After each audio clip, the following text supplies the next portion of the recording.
Hello there, and due to the fact that I have had a lot of requests for more of these episodes, even though they are really time consuming to make, here we go again with some faction versus episodes. This one is going to be the Cybermen from Doctor Who versus the Cylons from Battlestar Galactica. Few ground rules. I have to even out some of the technology because obviously realities in different science fiction universes can vary, and this means that technology in one universe may give them an unfair advantage in another. Now, what I mean is, I'm not going to take anything away or something from one faction. I'm just going to mean that even if in their own universe, say, lasers would have no effect on their ship because they're so much more advanced, but the faction they're going up against has lasers, we're going to even out. So the lasers used by this faction from this universe are actually going to affect this universe, if you know what I mean. So, yes, this faction may still have shields and this one doesn't. This one may use lasers and this one may use phasers. But they will be able to hurt one another equally. Otherwise, this becomes a really, really easy contest.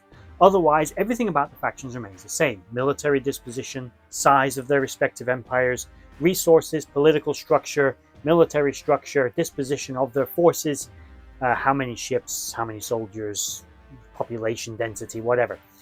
All that will remain the same. Otherwise, they're going to go head to head, and we make up some reasons to the reasons why they might go head to head. So as I said, Cybermen, Cylons. To be specific, we're going to use the modern incarnations of both, although I may actually do one of these on the older versions of both as well, the Mondasian Cybermen versus the older generations of Cylons, but that's a different episode. This one is on the modern ones, so the Doctor Who Cybermen of the sort of 2005 era onwards, and the Cylons of the same year, actually 2004, 2005, with the reimagined Battlestar Galactica universes. With that ground rules out of the way, let's get started on this faction versus.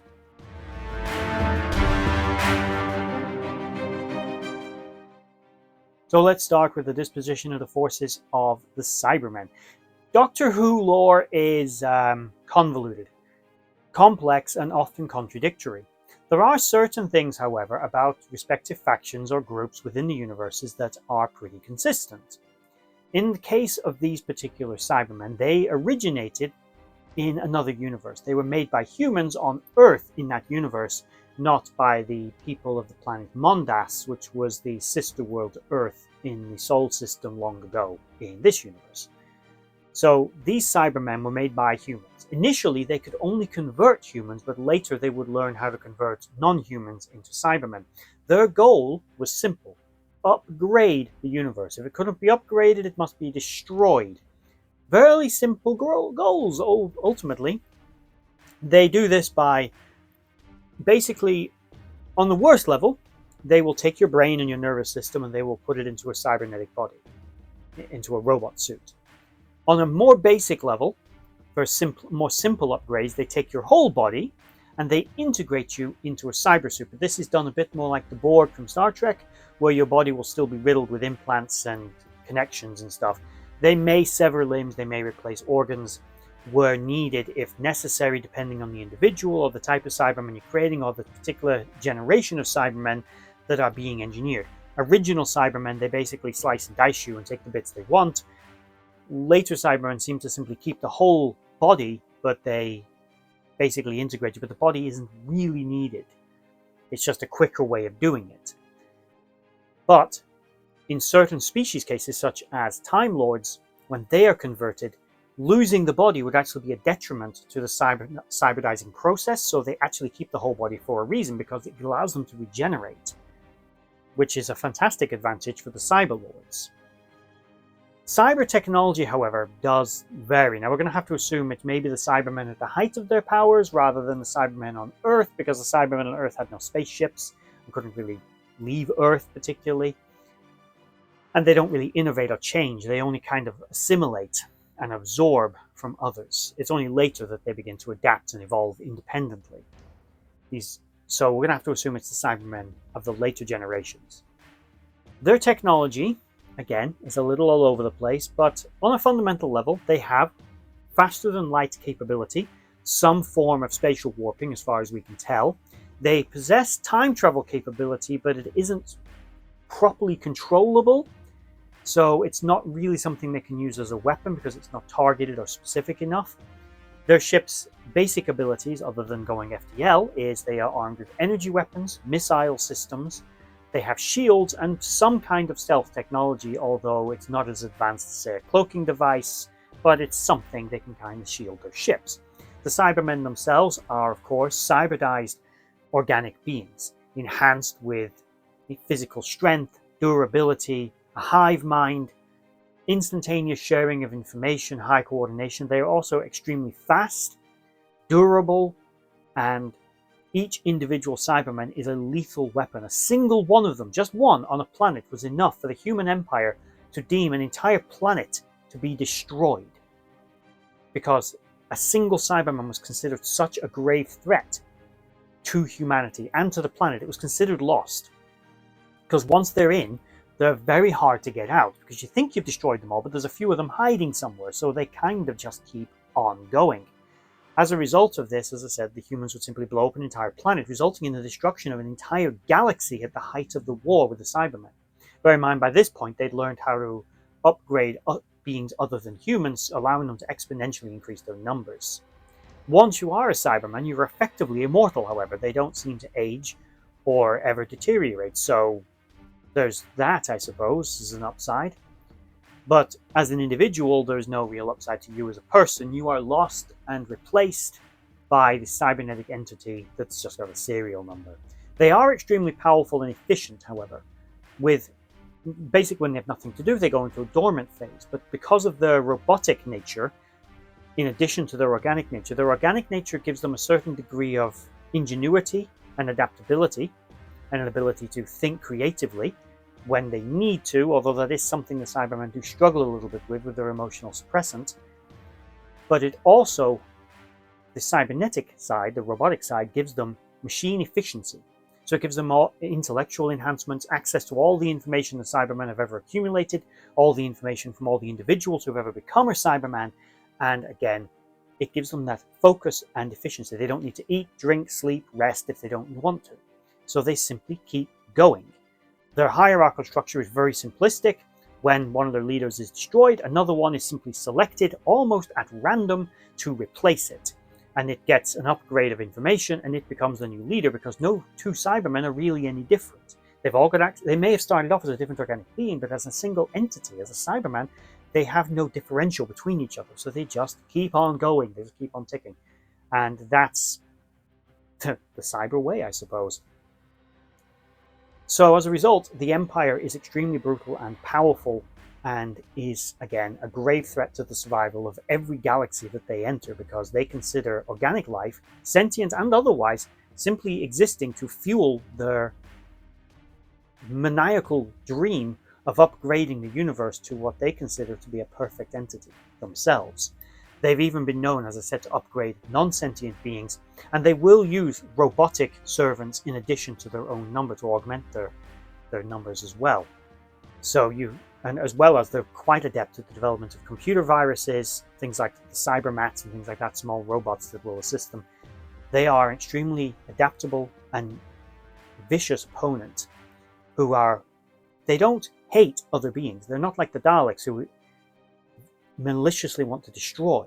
They're on what they consider to be an almost religious quest to actually make everyone better by making them Cybermen. There'll be no war, there'll be no poverty, no hunger, no fear.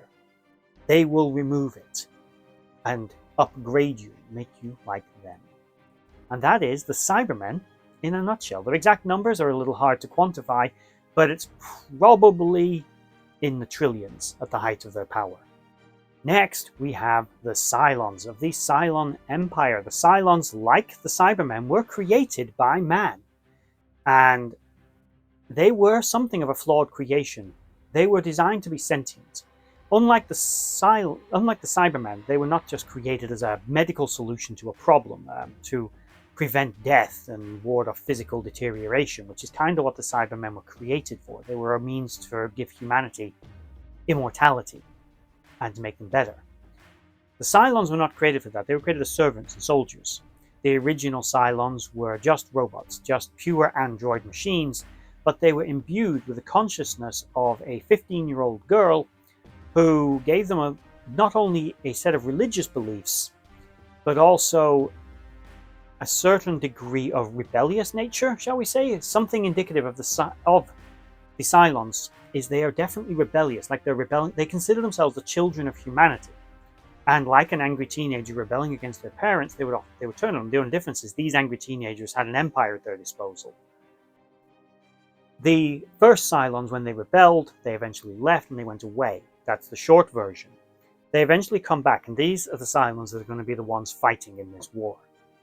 At the height of their power, their numbers were likely in the billions. There were countless Centurions. It's hard to say. They could manufacture them at an unprecedented rate. They lack the ability to resurrect, which is a technology we'll get to.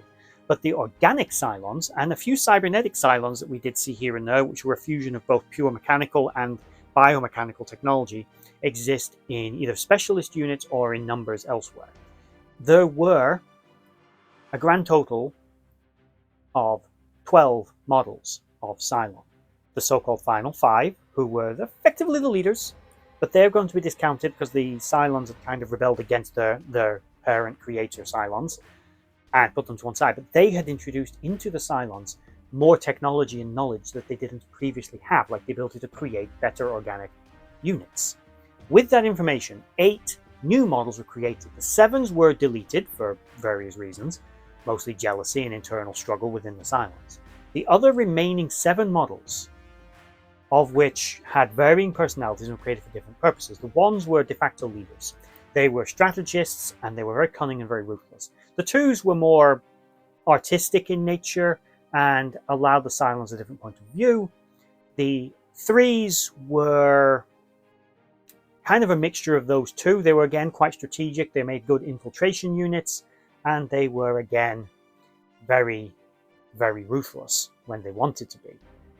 The 4s were analytical, cold, and generally filled in the scientific and medical roles within Cylon society.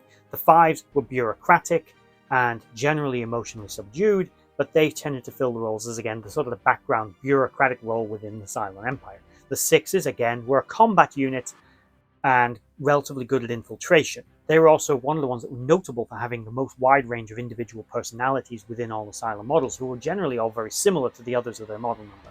There was uniformity within each model number. The 6s, however, had a lot more variation. This allowed them to be better infiltrators, but it also gave them, the adaptability in the battlefield because they were the combat unit. The 7s, as I said, were deleted, and then there was the 8s. They were practically purely an infiltration unit. That's what they were used for extensively, but they also often doubled as pilots and as sort of med techs and engineers as well. They're sort of a bit of a jack of all trades. This allowed them to effectively merge into human society as, again, infiltration units. All the Cylon organic models, we'll get to the Centurions in a moment, had certain things in common. The resurrection, which we'll circle back to now, allowed them, when they died, their consciousness would transmit out of their body, would be collected and downloaded into a brand new body that was created for them. You could, of course, share knowledge this way as well. You could access the knowledge of any Cylon that had been downloaded. They had an ability to project to one another information. They were also physically stronger and more durable than a normal human. They could survive greater levels of radiation, exposure to space. They could go a little longer without food and water. As I said, they were physically much stronger than a normal human. Even the 6s and the 8s that were a feminine model were considerably stronger than even quite a large, strong human male, if they chose to demonstrate and flex that strength. They had superior hand-eye coordination, intelligence, and other skills like the ability, their memory and other things, their ability to learn, because of course they were machines. They also had an ability to interface remotely and hardwire into technology. So they could simply touch certain systems and interface with them. They could remotely access them, or if it was a technology that lacked such a system, they could literally plug themselves into it in their veins. If they could stick a wire in their arm and they could access technology, meaning they were living computers, literally. The Centurions were, of course, pure combat models. There were originally many other models that served other purposes, but by the time we cycle around to this period of the Cylon Empire, the other models seem to have either been discontinued, possibly terminated. It's possible they didn't survive the First War, or maybe they were just destroyed during the Cylon's internal strife when the Sevens and others were got rid of. Or they exist somewhere in the background as some kind of civilian group of Cylons, which in the original continuity was a thing. But anyway, the Centurions are a combat model, sometimes nicknamed Bullet Head because of the shape of their head. They had built-in weapons in each arm, small chain cannons, as well as their fingers could reverse and become blades. They were physically very strong, far more durable. They may have lacked the ability to resurrect, but it could have been something they potentially had. The Cylon Raiders, their fighters, were also notable for being pseudo-sentient, sort of like a highly trained, very intelligent animal, like a very intelligent dog or a primate that's been trained to be a soldier. So the Raiders were not fully sentient, but were pseudo-sentient and certainly very intelligent. The base ships themselves, their main vessels, were biomechanical starships armed primarily with missiles and carried many thousands of raiders, heavy raiders, transports, and other craft, as well as a lot of soldiers. They were controlled remotely and by touch, but each base ship also had what was known as a hybrid, which was a biomechanical Cylon, a fusion of the two, somewhere between one of the fully organic Cylons and a Centurion. And this hybrid was interfaced with the base ship and was able to completely control it. And they simply issued orders to the hybrid, and the hybrid then executed them. So if they told them to jump, which is the Cylon version of FDL, they did it. If they told them to proceed at sublight or fire weapons or maneuver, launch raiders, the hybrid did it. They had control over all systems. And the Cylons as a people, their most powerful weapons tended to be nuclear. They did have access to chain guns. There's no evidence they had access to any kind of energy-based weapon systems, but they certainly had access to various different types of explosives, many types of missiles, extremely powerful nukes that were capable of destroying entire worlds, not literally blowing them up, but certainly rendering them uninhabitable and scouring the surface of life. But the ships themselves were bristling with missile launch systems, and of course had all of the fighters. They did lack effective short-range defenses against fighters. This is because these ships are not designed for close-in fighting. They would basically launch their fighters to deal with small ships, lacking autocannons to deal with such defenses, such weapon systems on their own. So there is a flaw in the design of the base ship here. But that, effectively, is the Cylons. So, let's get into the contest.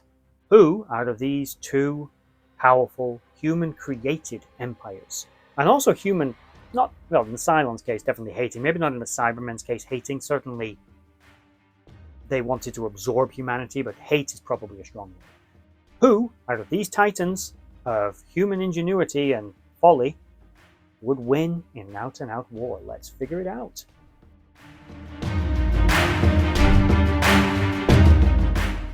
So, to begin, why would these two powers go to war in the first place? It's likely going to be purely over territory. From the Cybermen's point of view, the Cylons represent a similar technology. And like we saw with the Daleks, they might try to get on with them at first. And there might have even been a bit of back and forth on this issue initially, because the Cylons are not unreasonable either. However, the Cylons want to create a perfect machine future destiny, not a hybrid destiny like the Cybermen seem to want.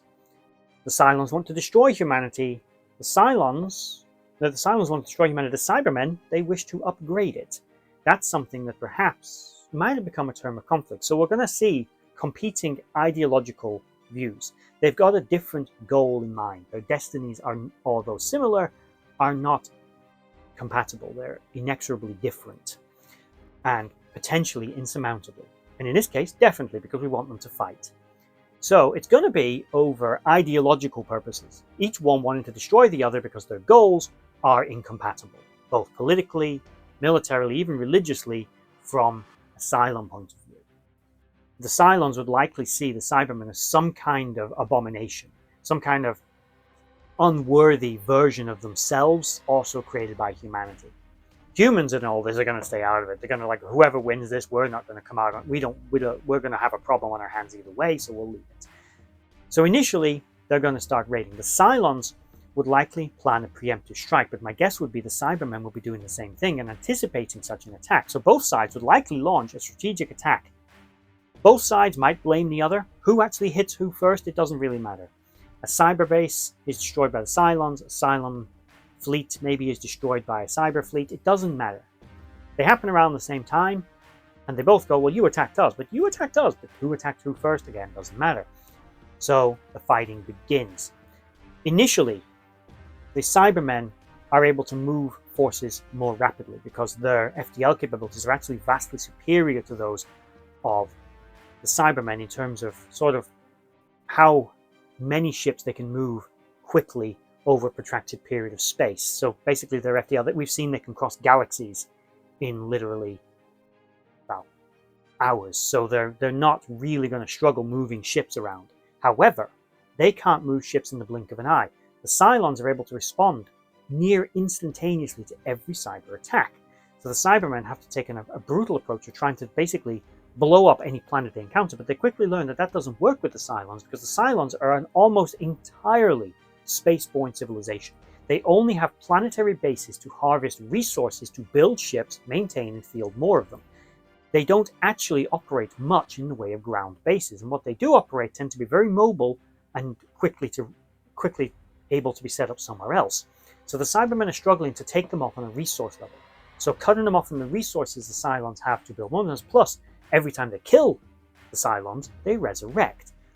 So the Cybermen determined that the best course of action is to try to take out the Cylons' ability to resurrect, just like the humans did. It seems like the most logical point to take, because unless they can take out their ability to resurrect, they can't eliminate their ability to build more of themselves, and they can't seem to knock out their ability to produce new ships. So in a war of attrition, there's actually the possibility that the Cybermen would lose because they're incapable of totally taking out the Cylons in a single knockout punch or even in a series of increments. And in all while this is happening, and the Cylons, by the way, the hub, which is the main point where they keep all their resurrection, it's mobile. It's hard to hit. The Colonials only managed it because they caught it off guard and they managed to sneak up on it with a stolen Cylon ship and with help from other Cylons, basically. So this is not going to be an easy thing for the Cybermen to do. They keep going for it, but they can't find it. They can't track the transmissions. They can't figure out where the ship is. And each Cylon fleet seems to be traveling with one of these resurrection ships. So those are the ones they end up having to target instead. But the Cylons can simply build more of them. But it is something that's forcing the Cylons to have to guard more heavily. Larger squadrons of raiders. Each one of these resurrection ships has to have a base ship there just to guard it at all times, because the resurrection ships are not well armed. It's not inconceivable that the Cylons might choose to arm them. They might even start to upgrade some of their base ships to have better point defense systems, but that's going to be a massive retrofit, something they don't really have time to do. And just so we know, I'm not taking deadlock ships into consideration, which is the online game versions. We're just talking about series vessels. So Cybermen keep launching these attacks, but with the Cylons' ability to jump over relatively large distances, nowhere near as long range as the FTL capabilities of the Cybermen, because the Cylons' jump capability is shorter in range, because the further you go, the more complicated the calculations become, and also the more power and tilium and things you need for the jumps. It's more difficult, it becomes more unpredictable. But however, it is instantaneous, and that's something that the Cylons have in their advantage. They jump in, they obliterate a cyber base before the Cybermen can effectively retaliate. The Cylons have learned that the Centurions and a Cyberman are pretty evenly matched, so ground attacks become a slugging match. Very, very difficult to overwhelm. They do have adaptability on their side, because the Cylons are much more human in their approach than the more robotic Cybermen, ironically, because the Cybermen have literal human and other alien parts in them. And the Cylons, despite looking and seeming human, they are just a copy of a human. They're not actually human. They have the human adaptability and ingenuity on their side, and they are able to adapt their tactics more rapidly.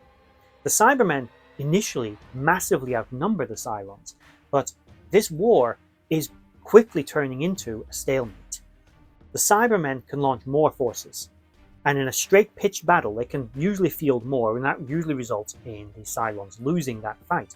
But the Cylons' ability to mobilize forces, move them quickly, and their decentralized nature means they are a very difficult opponent to directly engage and fight, because they simply disappear off into the vastness of space. All of their colonies and outposts are mostly mobile, so they're very difficult to hit. A decentralized opponent like that, you can prevent using effectively asymmetrical warfare against the Cybermen becomes very difficult for the Cybermen, who are much better at pitched battles and straight warfare, to actually engage.